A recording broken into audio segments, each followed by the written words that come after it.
Hey everyone, it's Jennifer. Today I'm doing something a little bit different and I hope you like it. Whenever a new product release comes out, people always email me asking me what I would do with different products.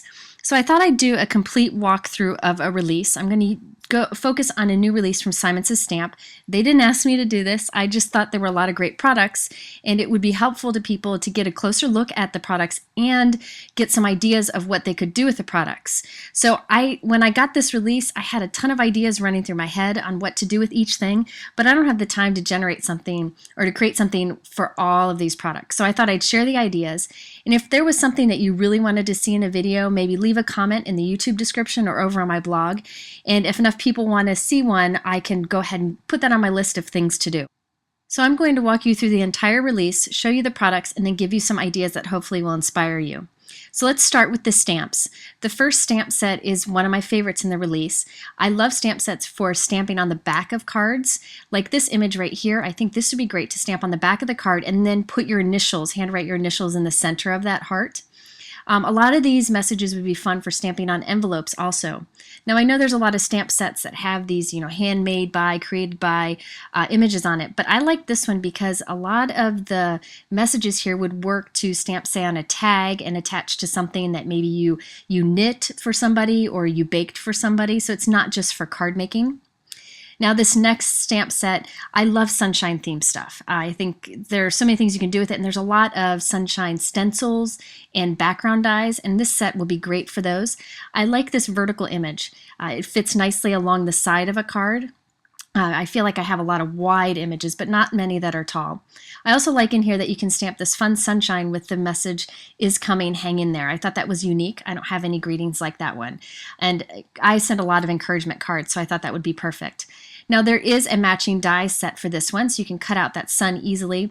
But what I like about the die set is the word sunshine. I'm a big fan of word dies, and this is a great one. It's a fun handwriting font, so I will be using that one a lot. I didn't store them together in the same pocket because I want that word sunshine to be stored separately in my category of word dies. I don't usually get the matching die sets for a stamp set, but because that has that fun separate word, I'll definitely be using this one.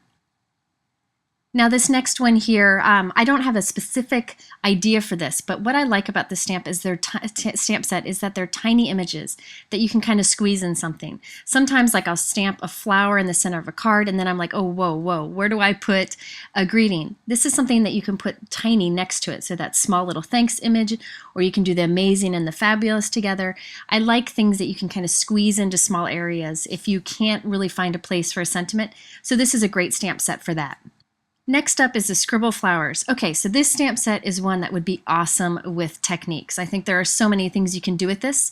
I like that all these images you can kind of layer on top of each other. So you can stamp maybe the solid area with a dye ink first, a bright colorful dye ink, and then do the scribble circle on top of it with white embossing powder.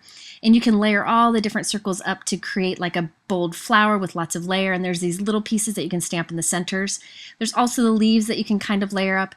I'm a big fan of things that layer, and I like that this is kind of collagey, and those solid images are great for techniques. So you could kiss those solid circles up against another stamp. So ink up that circle stamp with some dye ink and kiss it against a maybe grid background stamp that doesn't have any ink on it, and it puts that pattern in your final stamped image. Another thing is this screen. I've done a video before where I've used this screen over stencil, so you get that screen pattern in your inking. You could put that over this stamping and get a really cool result too. I definitely think I'm going to be trying that with this stamp set. This star set is one that I know I'll be using a lot. I love to scatter little stars on a card. Simon Says Stamp had a circle stamp set like this, and I use it quite often. I'll link here to a video where I stamp the tiniest little circles within a stencil, and you could definitely do that with these little stars. Another thing that's great about this stamp set is there is a die set, which I'll go ahead and show here also, that is fantastic, that matches up with some of these stars. But what's great about this die set is that within it, it has pointed stars and rounded edge stars. I love little die cuts like this to scatter on cards, and I like that it has the options of the rounded and then the pointy stars. And it matches up with that stamp set. One technique that I'm dying to try with this stamp set is to white heat emboss a bunch of those outline stars on watercolor paper and then fill the stars in with watercolor. I think it'd pull up in there and give a really cool effect, and you could do a night sky around it if you wanted to. Now with the solid stars, you could do something again with the kissing technique, or even use the screen as I mentioned with the circles earlier. But I think there's a lot of potential for kind of overlapping the solid and the outline. A lot of things you can do with that stamp set. Now this next stamp set I think is really unique. I've really never seen anything like it, so it wins points for that. I also like that there is the matching die cut for it. Now these greetings I think are fun, especially the one on the bottom left that says wishing you the best day ever. I love that. I think it's a great greeting. Now that giant balloon there, I think this guy could be fun for a lot of techniques. Two-tone stamping would be fun with this big image. I would first stamp it with a light ink, then clean off the stamp and ink it up with a darker ink. And then remove some of the ink from the stamp before you stamp it. So remove it with like a paper towel and then stamp it on top of the first image. So it ends up with an image that is darker around the edges. This two-tone stamping technique is fun, and I'll link to another video showing how to do that technique here. But I thought that would be great with this image. This next stamp set would be great for two-tone stamping, and I actually just put up a video that shows this technique with this stamp set, and I'll link to it right here. Now this one also has matching dies to go with it, so you can do partial die cutting and other fun techniques with it. I love stamp sets with lots of solid area because it allows for fun techniques. In fact, earlier I was playing around with the stamp set and trying watercolor over it. So I white heat embossed the butterfly, and I used green distress ink and water to paint in the leaves. And the white heat embossed butterfly resists that watercolor, so it stays in the lines very easy. I then did a wash of Salty Ocean, a blue distress ink, and water over the background. And it just made for a very quick and easy card, but I messed it up. So I will finish it off later and share that in a video too. But this stamp set is great for techniques such as that one.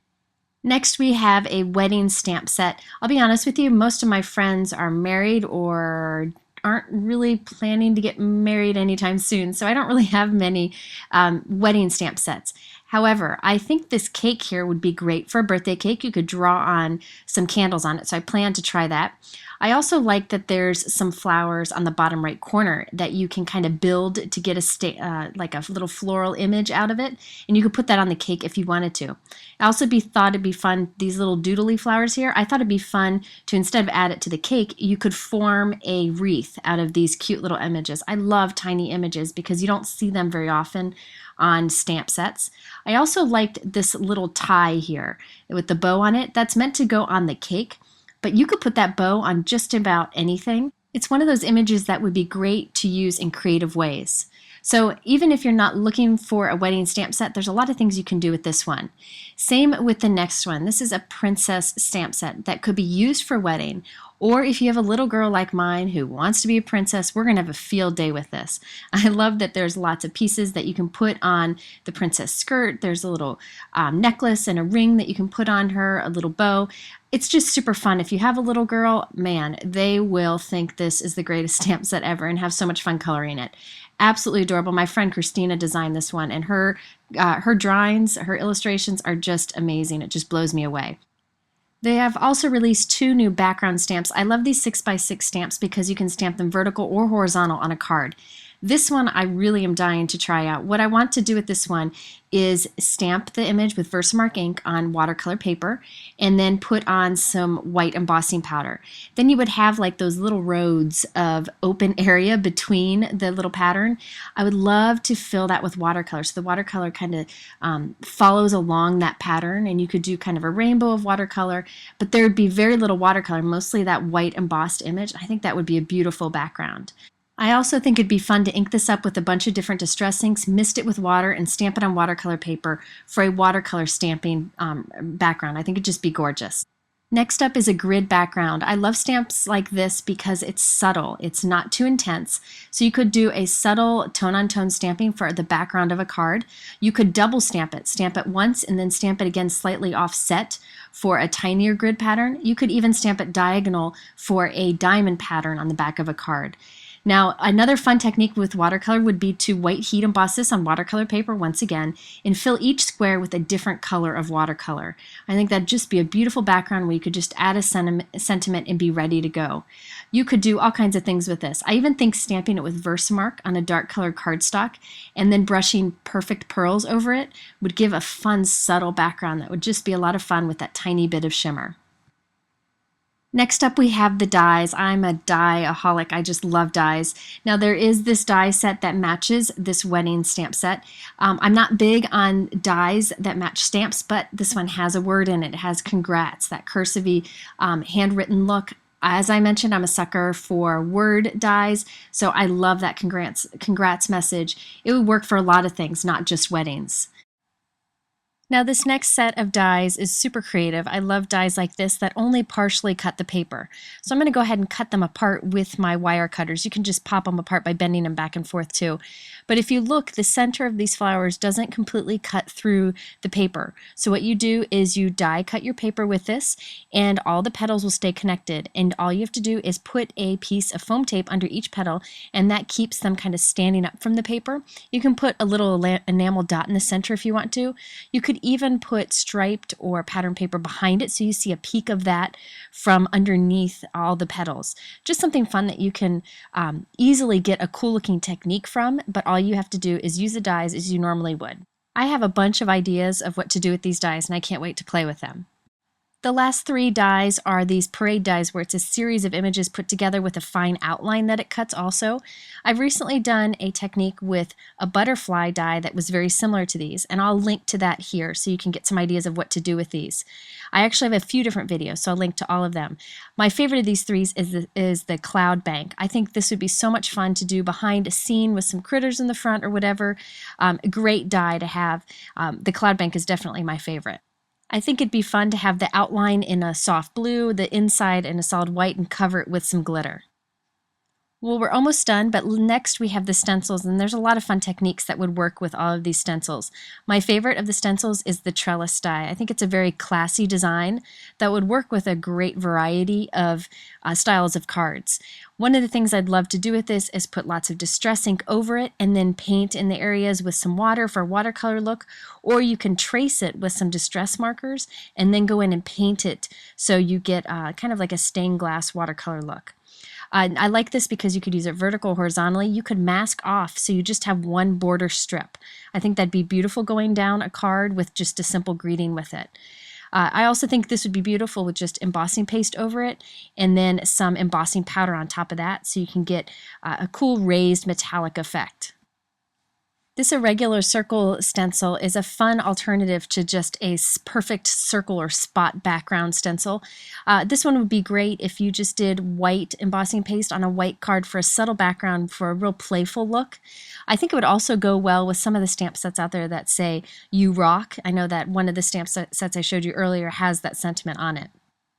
Next up is the gingham stencil, and at first I wasn't sure about it, but then I took a close look at it and look at the detail in this. I haven't seen a stencil with this much detail in it. I wouldn't go real bold on this one with like red and white gingham. I think it'd be beautiful with just a white embossing paste on a white cardstock background for just a subtle tone-on-tone look. I also think it'd be pretty to do just a soft kind of wash of distress ink over it using an ink blending tool. You could also just use a part of it, so maybe do a diagonal strip of some of the gingham going across a card so that it's not too much of a busy background. Now this next background stencil is similar to the background stamp that I showed you earlier, but it's the opposite. So the little areas in between here are open. I love having the stencil option in addition to the background stamp option. Now with this one, I think it'd just be beautiful with embossing paste over it.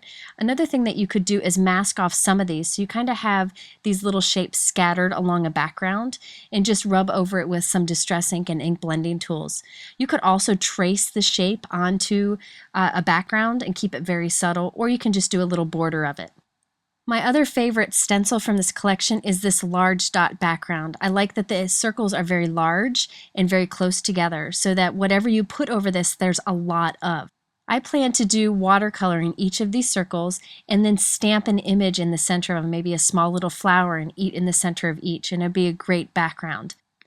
I also plan to put this one on a white note card, put Versamark over all of the openings, take the stencil off, and then brush some white perfect pearls over it just for some shimmer on a background. I love the look of big polka dots on a card. The last product in this release is a set of stencils. I really think these balloons will be fun to use as a stencil because you could ink maybe some red on one side and some orange on another to get a two-tone balloon. You can also use these other shapes and put them on top of the stencil to put hearts on the balloon. I like layering stencils so that you can get cool effects of ink on ink, and it's a great way to get more out of your stencils. And so the stripe and the hearts are great for layering. So I've thrown a lot of these new products out here and given some ideas of what to do with them. If you were interested in seeing any of the techniques that I talked about here, just let me know which ones appealed to you in the comments below in YouTube or over on my blog, and I'll try to add some of them to my to-do list. I don't know if I'll be doing videos like this much in the future, but I thought I'd give it a try and see if it was something that you guys enjoyed. If you're interested in any of these products, they are all linked below in my YouTube description, or you can head over to my blog at jennifermcguireinc.com, where I'll have links to all the videos that I mentioned in this video and some other ideas. Thanks so much for taking time to stop by.